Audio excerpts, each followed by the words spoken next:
हवेली में तो किसी को यकीन ही नहीं आ रहा था कि मीरशाह शादी के लिए तैयार है, पर हर कोई मुतजस्सिस था उष्णा से मिलने के लिए, जिसने उस जिन को काबू कर लिया था जो किसी के हाथ नहीं आता था।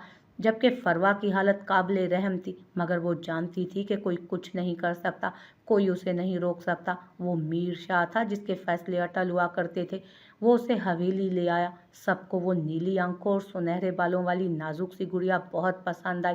वो सहमी सी चुपचाप सब देख रही थी। मीर उसे बहुत समझा बुझा कर लाया था। अरे बस करो, बच्ची को अंदर ले जाओ, देखो परेशान हो रही है वो।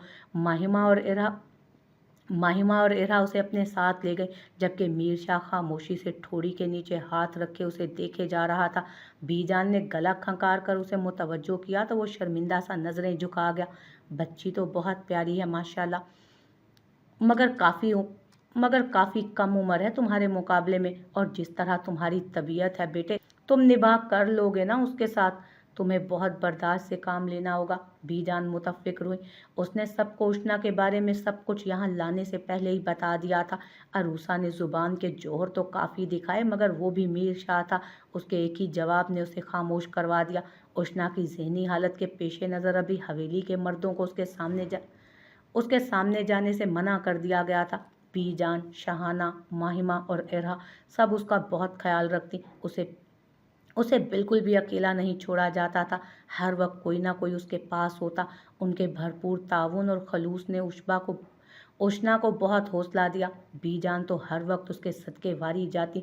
हाय तुम्हें क्या पता मेरी बच्ची, तुम क्या हो इस हवेली के लिए, तुम तो बहार हो इस हवेली की। मेरे बच्चे के दिल का सुकून हो, उसकी ज़िंदगी का हासिल हो तुम। अल्लाह तुम्हें मेरे मीर शाह के लिए और मीर शाह को तुम्हारे लिए राहत बनाए। मीर ने सख्ती से सबको मना किया था कि उष्णा से कोई भी किसी भी किस्म का सवाल ना किया जाए कि वो कौन है, कहाँ से आई है, या उसके पास से रिलेटेड कोई भी बात जिससे उसकी हालत बिगड़ने का खदशा हो। उष्णा को हवेली आए हुए 1 हफ्ते से ज़्यादा हो चुका था। वो बहुत हद तक उस हवेली और उसके मकीनों से मानूस भी हो गई थी। मीर शाह को उसने उस दिन के बाद नहीं देखा, शायद कहीं गया हुआ था। वो लॉन में बैठी थी। माहिमा उसे बहुत मुश्किल से बाहर लाई थी। आज काफ़ी दिनों बाद धूप निकली थी। उफ उष्णा, सर्दियों की धूप में माल्टे खाने का अपना ही मज़ा है। तुम बैठो, मैं लेकर आती हूँ। कैसी हो? फरवा भी वहाँ आ बैठी। उष्णा की आंखों में शनासाई की एक भी रमक ना उभरी। वो अनजान नज़रों से फरवा को देख रही थी। फरवा नाम है मेरा, तुम्हारे मीर शाह की चचाजाद हूँ मैं। फरवा आज पहली बार उससे मुखातिब हुई थी, वो भी तंजिया सा। तुम्हारे मीर शाह, तुम्हारे मीर शाह, तुम्हारे मीर शाह की बाज़गश्त बहुत गहराइयों तक समातों में उतरती महसूस हुई उष्णा को। ठीक, उष्णा ने यक लफ्ज़ी जवाब दिया। जानती हो, जब तुम यहाँ आई थी तो मुझे सबसे ज़्यादा नफ़रत महसूस हुई थी। पता है क्यों? वो एक लम्हे को रुकी। उष्णा ने खामोश उलझी नज़रों से उसे देखा, पर बोली कुछ नहीं। क्योंकि तुमने मुझसे मेरा मीर शाह, मेरा सब कुछ छीन लिया। मेरी नौउम्री की अव्वलीन चाहत चुरा ली तुमने। इस कदर भयानक इल्ज़ाम पर उष्णा ने फटी फटी नज़रों से उसे देखा। इतने में माहिमा भी वहाँ चली आई। अरे फरवा, तुम कब आई? शुक्र है तुमने भी कमरे की जान छोड़ी, माहिमा ने खुश दिली से कहा, क्योंकि वो फरवा की कंडीशन समझ सकती थी कि उस पर क्या गुजर रही होगी। वो उसकी मीर शाह के लिए दीवानगी से बाखबर थी। बस वैसे ही सोचा कि जाकर देखूं तो सही क्या ख़ास है इसमें जो मीर को मुझ में नज़र नहीं आया। वो उष्णा को गौर से देखते हुए खोए खोए लहजे में बोली, फरवा पागल मत बनो, खामोश रहो, इसकी हालत पहले ही नाजुक है। महिमा ने उसे डपटा था। इसकी हालत नज़र आ रही है, मेरी हालत नज़र नहीं आ रही तुम्हें? जानती हो ना सब, मीर शाह सिर्फ मेरा है। मैं किसी को उसे खुद से दूर नहीं करने दूंगी। तुम कहो ना इसको ये वापस चली जाए जहाँ से आई है ये। फरवा ही जियानी होती मुसलसल बोले जा रही थी, जबकि उष्णा फक होते रंग के साथ वहाँ से भागती चली गई। फरवा, होश के नाखून लो, क्यों अपना तमाशा बनवा रही हो? अगर मीर भाई को पता चल गया तो जानती हो ना क्या होगा। मैं सिर्फ इतना जानती हूँ कि मैं मीर को किसी और का होते नहीं देख सकती। वो बिलक बिलक कर रो दी। माहिमा को उस पर तरस भी आया। उष्णा कमरे में आकर दरवाज़ा बंद किए रोए जा रही थी। इसे कहो ये वापस चली जाए जहाँ से ये आई है। उसके कानों में फरवा की फरियाद करती आवाज़ गूंज रही थी अभी तक। तुम सिर्फ मेरे लिए आई हो इस दुनिया में मेरी रानी, मुझे खुश करने के लिए। उष्णा को वही कह कहे आवाज़ें ची कमरे में हर तरफ सुनाई देने लगे तो वो चकराते सर को थामते गिरती चली गई। यार रुमैसा अब बहुत मुश्किल हो जाएगा, तुम्हें पता भी है मेरे घर का माहौल, मैं नहीं आ पाऊंगी यार। तुम जुबैर को समझाओ, मैं उसे मोबाइल पर ही विश कर देती हूँ, फिर किसी दिन चक्कर लगा लूंगी तुम्हारी तरफ। बस यहीं तक की थी तुम्हारी हिम्मत, इतना सा तो कर नहीं सकती? कल को अपने घर में मेरे लिए स्टैंड कैसे लेंगी मोहतरमा? जुबैर जो पास खड़ा सुन रहा था, उसने रुमैसा से मोबाइल पकड़कर उसे खरी खरी सुना डाली। बोलो अब कुछ, खामोश क्यों हो गई हो? कोई जवाब है मेरे सवाल का? इरहा ने बिना कोई जवाब दिए फ़ोन काट दिया। जुबैर का लहजा बहुत अजीब सा लगा। वो तो बहुत प्यार से बात किया करता था उससे, शायद मेरे इनकार की वजह से उन्हें बुरा लगा होगा, तभी ऐसे बोल दिया होगा। वो अपने दिल को तिफल तसल्लियाँ देती हुई मुड़ी तो सामने मुराद शाह को खड़े पाया और उसे लगा जैसे मौत का फरिश्ता खड़ा हो। क्या हुआ? बुत बन के क्यों खड़ी हो यहाँ? मुराद ने उसे ख्यालों में खोया देख इस्तफसार किया। नहीं कुछ भी नहीं, वो हड़बड़ा कर अटकते हुए बोली। जाने वो कब से खड़ा था और क्या क्या सुन चुका था। आप कहीं जा रहे हैं? जी क्यों, आपको कोई काम था? वही संजीदा लिया दिया सा लहजा। अल्लाह ना करे कि कभी मेरे इतने बुरे दिन आए कि मुझे आपसे काम पड़े। इरहा ने हमेशा की तरह सिर्फ सोचा, नहीं वैसे ही पूछा। इस टाइम ड्यूटी पर होते हैं ना? इरहा ने बात अधूरी छोड़ी। हाँ एक ज़रूरी काम है आज, तो बिना यूनिफॉर्म के ही जाना है। बस एक ज़रूरी फ़ाइल घर पड़ी थी, वो लेने आया था। खिलाफ़े तवक्को मुराद ने तफसीली जवाब दिया। बेस्ट ऑफ लक, इरहा ने खुद को नॉर्मल करते हुए कहा। दिल में तो लड्डू दिल में तो लड्डू फूट रहे थे कि वो अब रात को लेट ही घर आएगा, मतलब अम्मी को पटाया जा सकता था।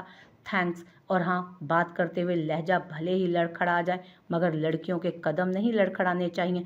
उसने थोड़ी देर पहले इरहा के अटक कर बात करने पर चोट की, वो कहकर रुका नहीं था।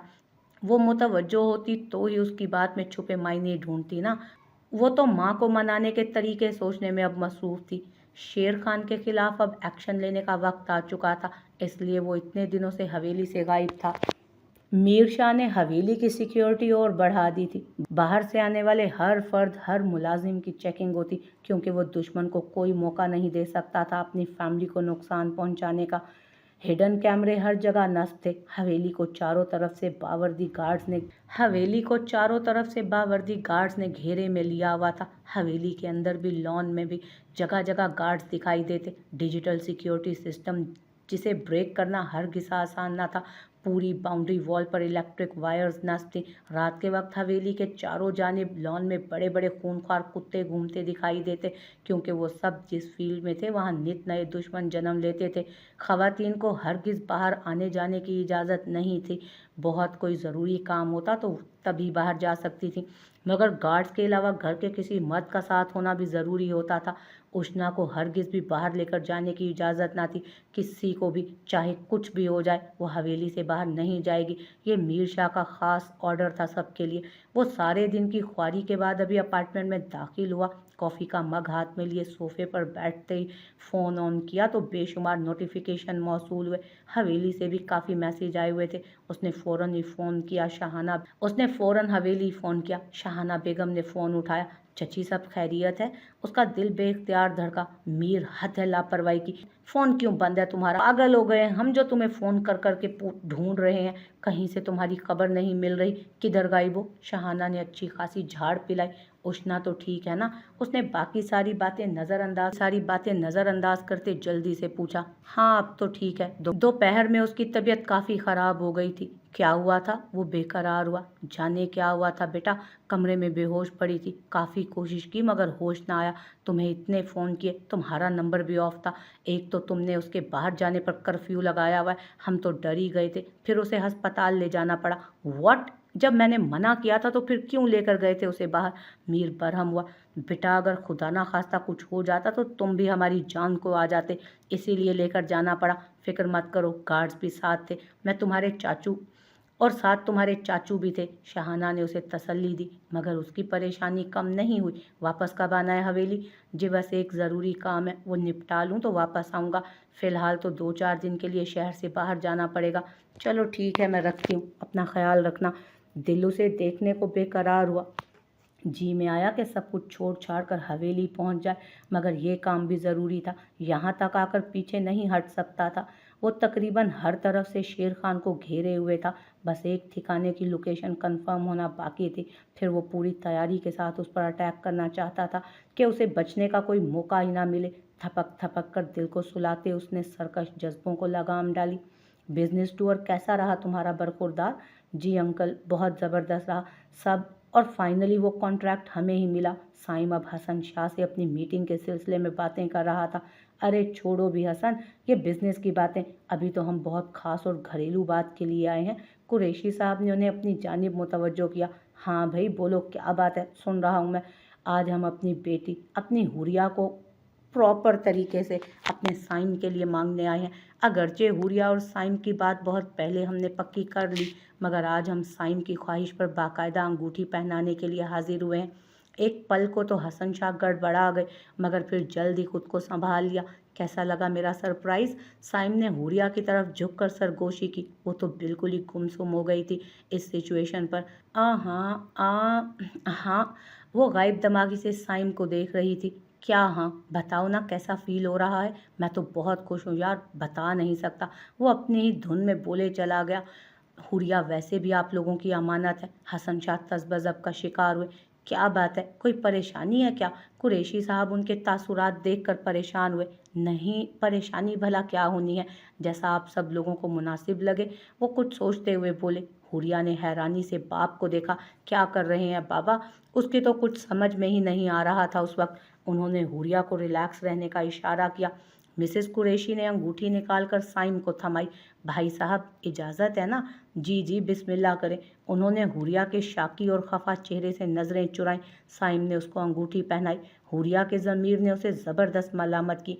चाहे ज़बरदस्ती ही सही, बहरहाल वो किसी के निकाह में थी। फिर खाने का दौर चला। वो लोग काफ़ी लेट गए थे वापस। हुरिया हसन शाह से बिना कोई बात के कमरे में बंद हो चुकी थी। उन्होंने भी उसे छेड़ना मुनासिब नहीं समझा। अभी वो सर थामे बैठी थी। ये सब क्या हो रहा था उसके साथ? क्या मेरी ज़िंदगी में कोई काम ज़रा आराम से नहीं हो सकता? पहले आनन फानन निकाह और अब अचानक मंगनी। अगर उसको पता चल गया साइम के बारे में, मेरी मंगनी के बारे में, तो क्या करेगा वो? क्योंकि एक ना एक दिन तो उसे पता चलना ही है, और फिर शायद साइम को भी पता चल जाए। हुरिया ज़हनी तौर पर बहुत डिस्टर्ब हो चुकी थी। सोचों के भंवर में वो इस तरह बुरी तरह फंसी कि अंगूठी उतारना भी याद ना रहा। अभी सोचों में वो जाने कब नींद में डूब गई। गहरी नींद में थी जब किसी ने उसे अपनी गिरफ्त में लिया। आंखें खोलकर देखना चाहा, मगर नींद की वजह से देख नहीं पाई। मंगनी बहुत बहुत मुबारक हो मिसेस जारून शाह। वो दोबारा नींद में डूबने ही वाली थी जब उसकी सरगोशी नुमा फुंकार हुरिया के कानों में टकराई। साथ ही उसे अपने कंधे पर किसी के हाथ रखने का एहसास हुआ। उसका सांस सीने में अटका। हिम्मत की दाद देना पड़ेगी वैसे। क्या बुलंद हौसले हैं सरकार के। निकाह कहीं और मंगनियां कहीं और। वाह वाह। अभी सोने से पहले ही वो सोच रही थी कि एक ना एक दिन उसे पता चल जाएगा, मगर इतना जल्दी पता चल जाएगा ये तो उसके वहमो गुमान में भी ना था। छोड़ो मुझे जंगली इंसान। वो हवास बहाल होते उसकी गिरफ्त से निकलने के लिए तड़पी। ऐसे कैसे छोड़ दूं मिसेस? पहले तो मामला तुम्हारे बाप का था, अब तो तुम भी मकरूज हो। मेरी सज़ा तो मिलेगी। जानते बूझते गलती करने वालों को मैं माफ़ नहीं करता। दफ़ा हो जाओ तुम यहाँ से। खबरदार, जो मेरे बाबा के बारे में कुछ भी कहा तुमने, घटिया इंसान। तुम्हें शर्म नहीं आती किसी के घर में यूं ही घुसते हुए, किसी के कमरे में घुसते हुए? अपनी ही बीवी के कमरे में आने पर कैसी शर्म भला? नहीं हूँ मैं तुम्हारी बीवी, ना मैं मानती हूँ इस ज़बरदस्ती के निकाह को। हाँ, वो तो मुझे पता चल ही गया है कि तुम और तुम्हारा बाप बहुत हल्के में ले रहे हो मुझे। चलो ना मानो, मैं भी आज मनवा के ही जाऊंगा, ताकि तुम और तुम्हारा बाप दोबारा ऐसा कुछ भी करने से पहले 1000 बार सोचो। दूर हटो मुझसे, मैंने कहा ना, छोड़ो मुझे। वो शदीद तैश में आई थी। पहले भी छोड़ दिया था निकाह करके, मगर देखो क्या हुआ। निकाह में होते हुए किसी गैर की अंगूठी पहने हुए हो। उसने बेदर्दी से वो अंगूठी हुरिया की उंगली से खींची। अब ऐसे नहीं छोड़ूंगा। कागजी निकाह की तो शायद कोई अहमियत ही नहीं तुम्हारे और तुम्हारे बाप की नज़र में, इसलिए अब अमलन रिश्ता बनाऊंगा, मनकूहा से बीवी बनाऊंगा। हुरिया फटी फटी निगाहों से यकटुक उसे देखे जा रही थी। उसे बेतरह से खौफ आया था उस शख्स से। नहीं प्लीज़, तुम मेरी बात सुनो, मैं सब बताती हूँ तुम्हें। कुछ नहीं करना, प्लीज़ दूर रहो। हुरिया बेरब्त सा बोले जा रही थी। उस पागल शख्स का कोई भरोसा नहीं था, वो कुछ भी कर सकता था। अगर वो निकाह कर सकता था, उसके बिस्तर तक, उसके कमरे में पहुंच सकता था, तो वो कुछ भी कर सकता था। सॉरी। वो फूट फूट कर रो दी अपनी बेबसी पर। अपना कसूर उसे मालूम नहीं हो रहा था। अपने बाप और उस शख्स में पिस रही थी वो बिला वजह। किस लिए सॉरी? हाँ बोलो। तुम्हारे बाप से तो खैर मैं हर चीज़ की तवक्को कर सकता हूँ, मगर तुम जैसी बाशऊर लड़की से ऐसी उम्मीद हरगिज़ नहीं थी। आज मंगनी कर ली, कल को निकाह पे निकाह भी कर लेना।